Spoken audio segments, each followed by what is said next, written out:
Mu kitundu kino ekyokubiri katutandike ne white parties zino ezigambibwa okuvaako ebizibu byonna. Nga munakunnyonnyodde mu kitundu kyasoose omwami ono engeri gy'ajja ng'akolamu ssente.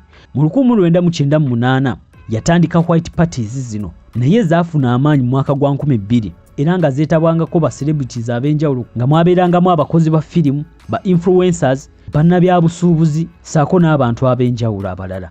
Nga kino kyabeeranga ky'amaanyi eri omuntu owa bulijjo okuyitibwa ku pate kuno. Era wano we yakozeseza omukisa ogw'okuba nti abaana ab'enjawulo abato baagala nnyo obulamu buno okukiringako ne ba celebrities, n'afunanga abaana abakyali abato n'abaleetanga ku pate zino. Kigambibwa nti ku pate kuno yaleetangako ba models ab'enjawulo era nga waliwo ebigambibwa nti baatuukanga ekiseera ne bajjako engoye ne batandika okutambula bwereere. Ng'abantu bonna abaali abayite ku mukolo guno balina olukusa okukola abantu bano bonna kye baali baagala kubanga baali bapangisibwa okusanyusa abagenyi bonna abaabanga bayitibbwa ku mukolo kuno. Nga muno n'abaana abato be yabanga ayise ku pate kuno nabo baabatwalirangamu. Oyinza okwebuuza lwaki abantu bano tebaavangayo kuloopa, lwaki abaana bano baali tebasobola kwogera. Kigambibwa nti bwe wayingiranga muno mu pate wasayininganga nti togenda kwogera buli kimu ky'onooba olabye. Kati ng'ovudde ku white party yabangayo ne kye bayita freak off, nga freak offs zino ye yabanga nga after party era nga zeetabangako abantu bokka abaali mikwano gya P. Diddy ssaako n'abo abaali bamuli okumpi ennyo era nga zo zigambibwa okuba nga zaabanga mu nju. Kati wano ebikolobero ebisinga we bigambibwa okuba nga byakolebwanga. Nga waliwo n'ebigambibwa nti mu freak offs zino baakolerangamu emikolo n'obulombolombo obw'enjawulo obutategerekeka. Kigambibwa nti wano abasajja baali beegatta n'abasajja bannaabwe nga tebaliiko kusosola. Bwe baatuukanga muno baakakibwanga okunywa omwenge gwonna ogwabanga guliwo, nga kigambibwa nti omwenge guno gwali guteerebbwamu ebiragalalagala. Era kigambibwa nti mu parties zino omwami ono yalikodinganga obutambi ng'akozesa abakozi be. Naye ng'abantu be yalikodinganga abasinga baali tebakitegedde nti ali mu balikodinga. Kati oyinza okwebuuza buno obutambi yali abwagaza ki? Ng'omuntu amanyi nti essaawa yonna ebintu biyinza okumutabukira, yakwatanga obutambi bw'abantu abanene bwe yabanga ayise ku pate kuno. Mu biseera by'omu maaso singa ebintu biba bimutabukidde ng'omu ku baleetedde ebintu bino okumutabukira yaliko ku eyo pate ng'amutiisatiisa okumuswaza. Era kigambibwa okuba nga kino kye kimu ku bintu ebibadde bimukuumi ng'akola ebikolobero bino naye nga takwatibwako. Omukulu ono azze ng'awaabibwa mu misango egy'enjawulo naye ng'ate emisango egimu tegiyitamu.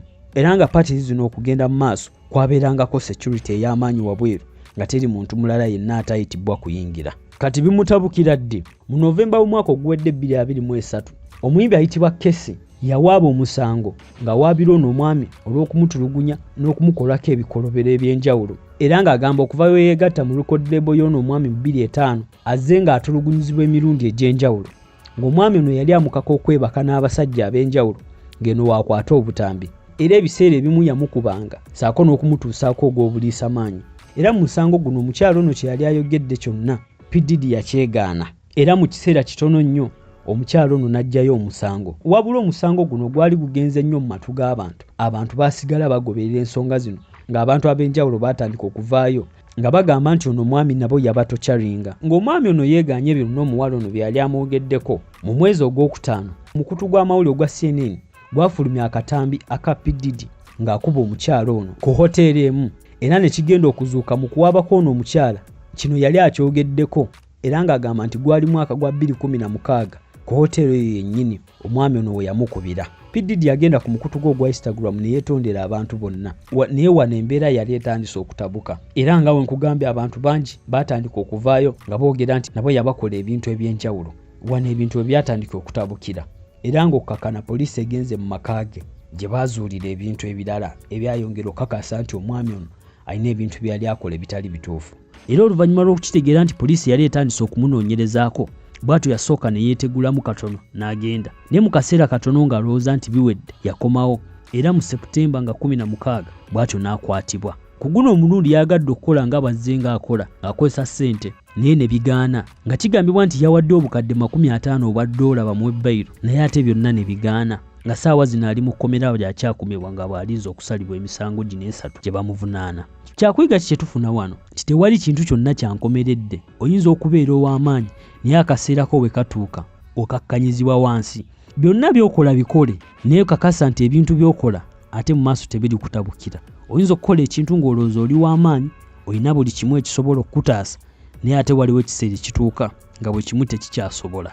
Teweerabye kugobera ng'onyiga mu plus button ssaako n'okusubscribinga ku YouTube channel. Wayagala okujoininga WhatsApp group ojja kugenda ku YouTube oteekemu Hassans, kuliko link ya WhatsApp. Kwebaza olw'obudde bw'owadde okulaba eno video era nkwagaza ekiseera ekirungi.